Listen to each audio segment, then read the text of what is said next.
vai vir sempre do artista, sempre.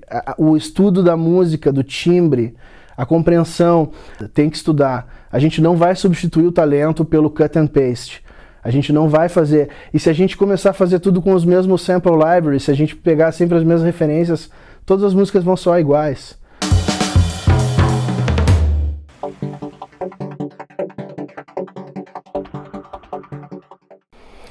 Isso varia bastante, né? Depende da necessidade do artista, do arranjo.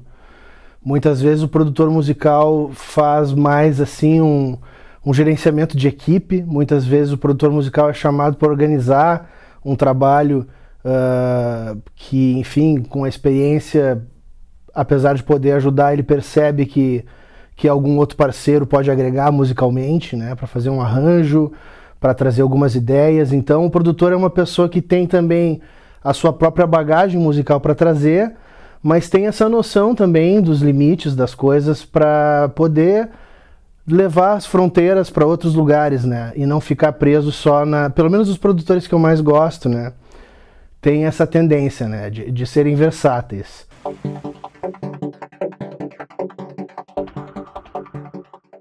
Eu acho que, assim, seguindo mais ou menos do que a gente falou antes, uma boa produção musical é uma produção que compreende esses momentos.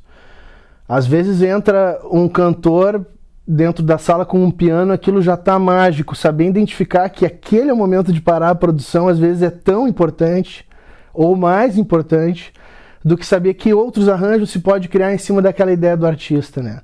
Então, de novo, é uma resposta muito difícil de dar, porque a boa produção é aquela que compreende o que ela pode acrescentar.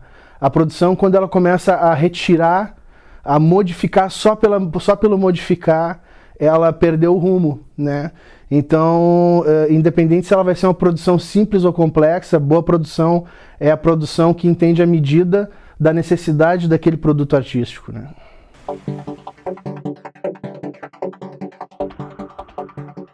E aí eu peguei um disco da minha mãe, que era o Revolver dos Beatles, né?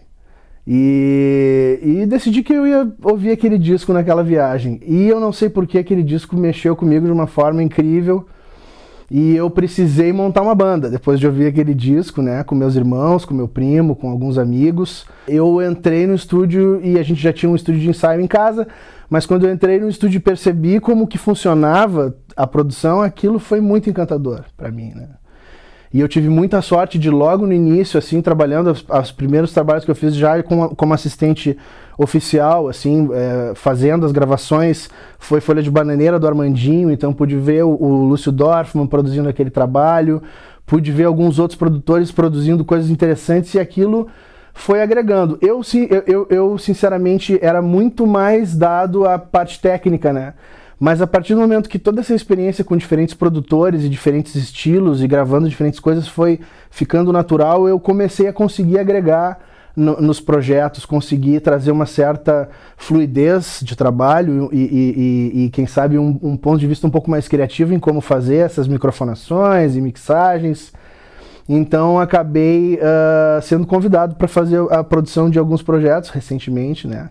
Que estão muito legais, eu tenho curtido demais. Eu estou agora gravando também a Nina Rouge, que foi uma menina que ganhou o Festival da Canção Francesa e está sendo uma diversão muito grande.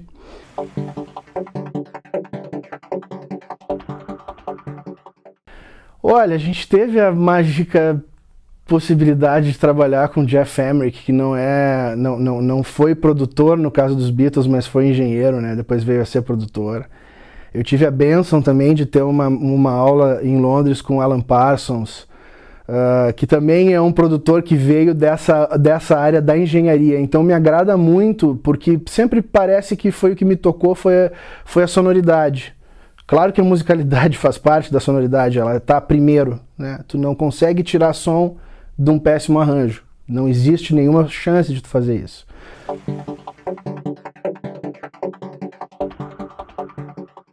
Eu acho que geraram, na verdade, novas formas de se criar essa arte, né? Talvez não o streaming, mas sim a questão do digital, de facilitar, da tecnologia, de trazer para perto das pessoas as ferramentas que possibilitam com que elas criem, né? Na minha concepção, a gente gosta sempre de fazer uma relação com imagem, assim, é um canvas um pouco mais, com um pouco menos de profundidade, né? É um canvas que permite à indústria entregar produtos muito rapidamente, então muita gente pode produzir dentro do padrão da indústria, porque o padrão da indústria, de certa forma, ele ficou um pouco chapado, ele ficou um pouco sem profundidade, né? Não mudou o jeito de produzir música da maneira correta. Então, nesse sentido, eu não concordo com a afirmação, eu acho que não mudou o jeito de fazer a produção de música. Agregou outras formas para outras entregas, porque existe outra demanda.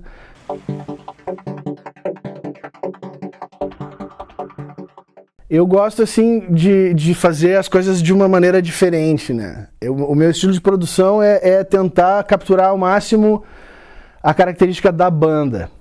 Obviamente, a gente está acostumado a trabalhar com referências, mas me agrada muito quando um artista chega e ele ou ela procuram a sua própria sonoridade. Nunca se deve, obviamente, fugir da noção de que está se entregando um produto, que aquelas pessoas elas têm uma expectativa, por mais que dentro do estúdio, pelo estúdio ser um estúdio de alta qualidade, às vezes, já numa fase inicial do processo, as pessoas começam a se encantar com o resultado. É muito importante manter a firmeza de que ainda tem muito para ser feito, né?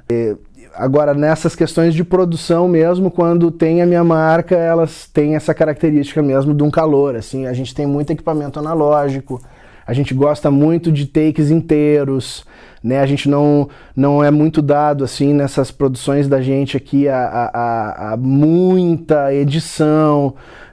São produções, às vezes, até que contam com 5, 6, 7, 8 músicos tocando ao mesmo tempo em salas separadas, com isolamento e tudo mais. Mas é isso, a naturalidade, o peso da mixagem, o peso das masterizações e essa característica de dar liberdade mesmo aos músicos que estão participando e tentar trazer a identidade através não só de um estilo meu, mas daquele conjunto que se formou. Se existe alguma lacuna musical, é necessário que eu pegue um contrabaixo, é necessário que eu chame alguém para participar, chame um baterista que eu sei que é o groove mais correto para um certo... Aí sim eu começo a agregar o estilo de outros, né, dentro das produções. Entender que sim, existe um estilo que vai bater e eu posso colaborar do início ao final, mas trazer pessoas de fora, assim, isso tem sido as coisas das minhas produções novas, principalmente, né? Mas é isso, é experimentalismo, são coisas que têm a coragem de soar diferentes, então eu gosto muito de estar sempre muito aberto.